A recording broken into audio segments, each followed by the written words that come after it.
my good friend, Congressman Cedric Richmond. Thank you, Chair Harrison, Chair Wickler, and Mayor Rhodes Conway. Thank you for your public service. Thank you for what you do. And I think it's the best example of the difference between us and those that will debate tonight, is that the focus is always on the American people. It's on them. It's on their community. It's on their families. And how do we make their lives better? And I want to thank both chairs for organizing this so that people understand that there are two parties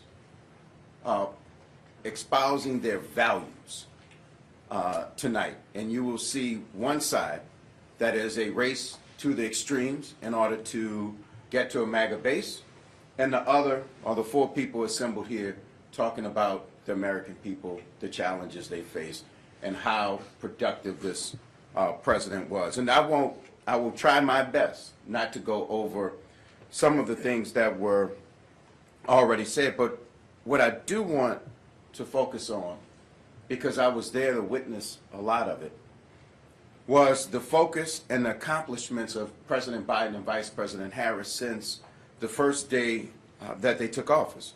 They've worked to restore the soul of this nation, protect and defend our democracy, protect our fundamental rights of all Americans, and to grow the economy from the bottom up and the middle out.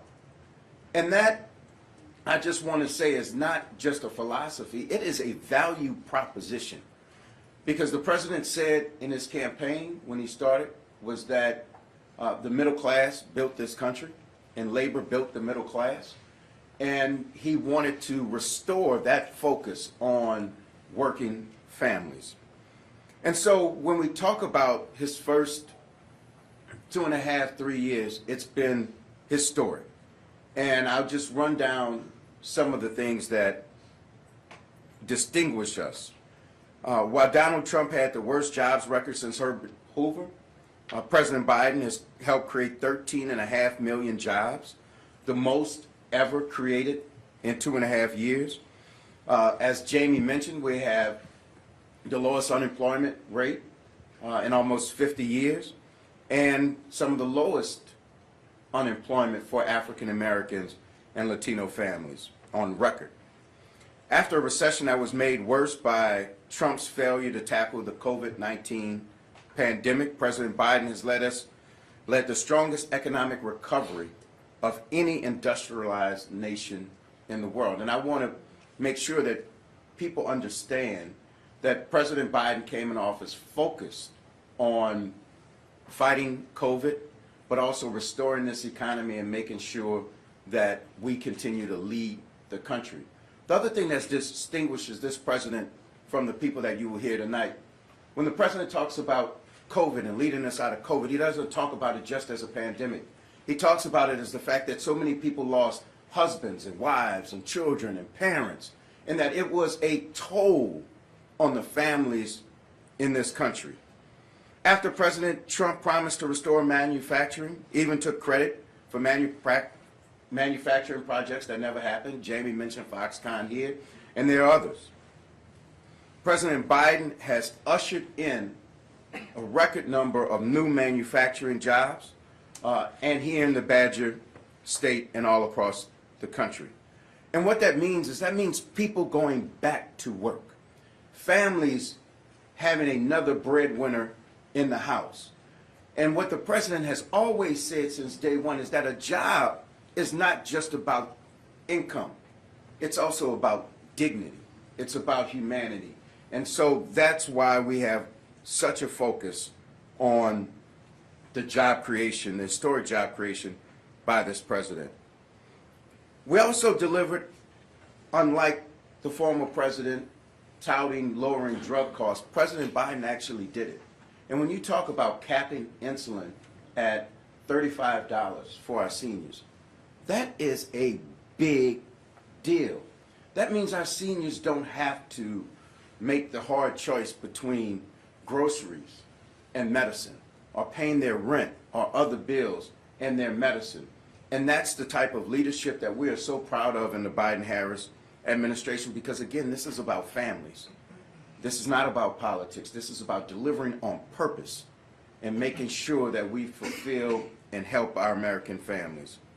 And so when we talk about the Republicans turning a blind eye to the climate crisis, this president has delivered the most expansive address to climate in the history of this country. I'm from New Orleans with Katrina. We see what's happening in Hawaii. We see what's happening in California. We see what happens with our forest fires across the country and hurricanes that go from the Gulf of Mexico all the way up to the East Coast. But this president decided to tackle that because, again, this is about the American people. And so while, we had 1 million infrastructure weeks while I was in Congress, the president delivered on none of them, the former president. But this president came together with the leadership that he talked about during the campaign and in a bipartisan manner passed an infrastructure bill. And I know for a fact he hates when I just say an infrastructure bill because that's not how he looks at it. He looks at it like a mother or a father or anyone that's hours that they don't have to sit in traffic every day when they go to work. He looks at it, the fact that there are 10 million households that don't have to drink contaminated water anymore because it's coming through lead pipes. 400,000 daycares in this country where children don't have to drink contaminated water anymore. So again, I will say that this is about the American people for the Biden-Harris administration. And the last thing I'll say on accomplishments, you have a president that actually took on the NRA and beat them. It hasn't been done in over 30 years because he knows it's about our families that are losing loved ones. It's about parents that send their kids to school scared of what's going to happen. It's about the fact that people actually buy armored backpacks for their children. So you'll hear tonight more about banning books than you will about banning assault weapons. And from our president and our vice president, they are focused on making sure that we keep our families safe.